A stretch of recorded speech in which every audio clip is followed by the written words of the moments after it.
I don't have the best selection of wood at the moment to build a deck up here. So I'm just gonna use some of the boards I have lying around that were like in the dirt that are still looking good to just make a temporary like little roof up here that I can put some solar panels on. And then later I can just build a deck and put the solar panel roof up there or whatever. I definitely want to put something between the concrete and the wood. Oh, I know what to get. One of my many side of the road finds.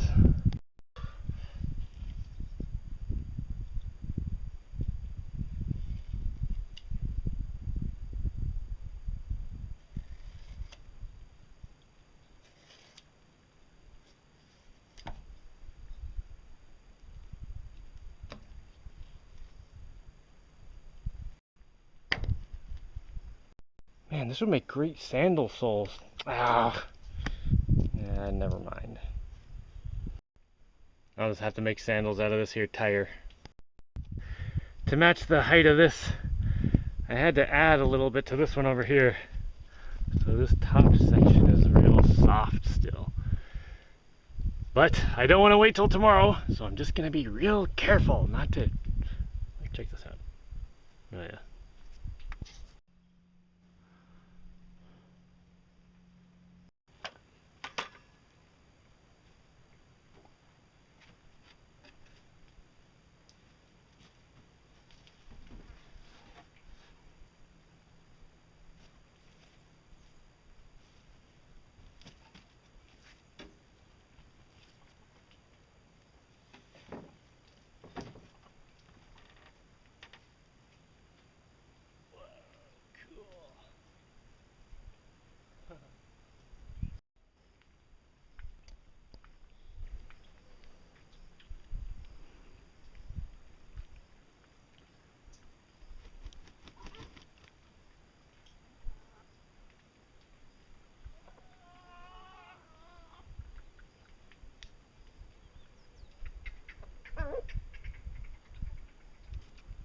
Oh, I'm gonna have to get some boards and finish this. This is pretty cool up here.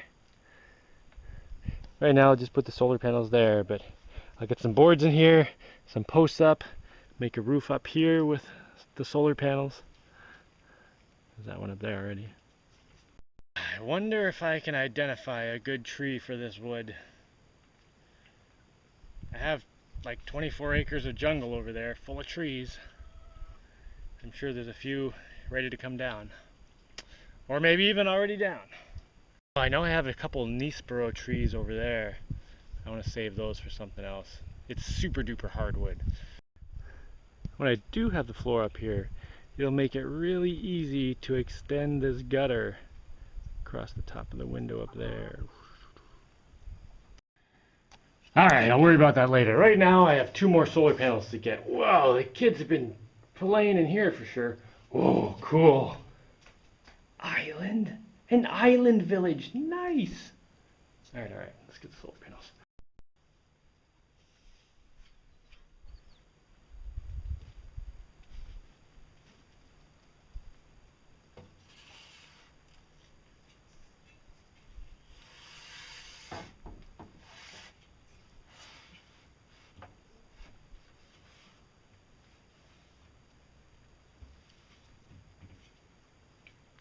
Alright, I don't want to leave these flat. I gotta tip them up so rain doesn't pool on them. I guess I'll just lift this end a little. And then I need to secure them down enough that high winds aren't gonna blow them off before I get them, in their permanent place. Pretty good angle, I guess. Yeah, that should be fine for a while. Now I think I'm gonna wire this down to the frame or string. Wire string, I don't know, whatever I can find.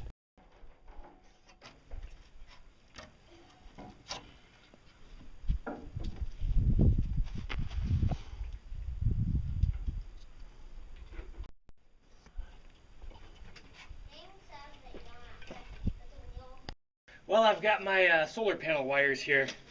I thought I'd make a little demonstration to show how switches burn out. So, basically every time you disconnect a switch, it does that. Now, if you disconnect the switch very slowly, it'll do that and keep that little bit of lightning going, and that creates a lot of heat, and the ends of these are melted now, and that will burn out your switch, which is why switches generally have a spring-loaded action. So like when you turn a switch on, it's kind of hard to turn it on, and when you turn it off, you'll notice you push it a little bit, and then suddenly it'll like fling itself open.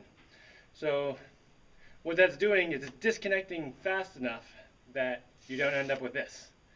The faster it can disconnect, the less heat it creates, and the less wear it creates on the material. Oh, and if you don't understand why that was safe to do, don't do it. Because like for instance, if you did that with something that was plugged into the wall, there would be significantly higher current coming through in it, and a little bit higher voltage. I'm just putting my wires through the door for now. I think I'm ready for the batteries and all the stuff. I think I might do that tomorrow. That means I'm going to have to disconnect the electricity from the charge controller. Bring the charge controller over here. Disconnect the batteries. Bring the batteries over here. Grab the inverter. Bring that over here. Empty the fridge and the freezer. Put all this stuff in coolers or something. Bring the fridge and freezer over. Get everything all put back together.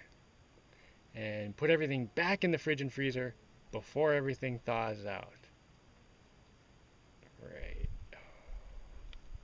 Some heavy stuff. It's heavy stuff and about 100-meter trip between the boat and the house. I'll have to whip out my wagon. My wagon! Oh, those batteries are so heavy. Maybe I'll check the tides tomorrow, and when I get some high tide, I think it'll be really early in the morning. Pull my boat out of here. Then I can get it over there beside the houseboat, load everything right into here, drive everything up here at once, and then it's not far into the house. I'm hoping high tide is not at like 3 a.m. or something.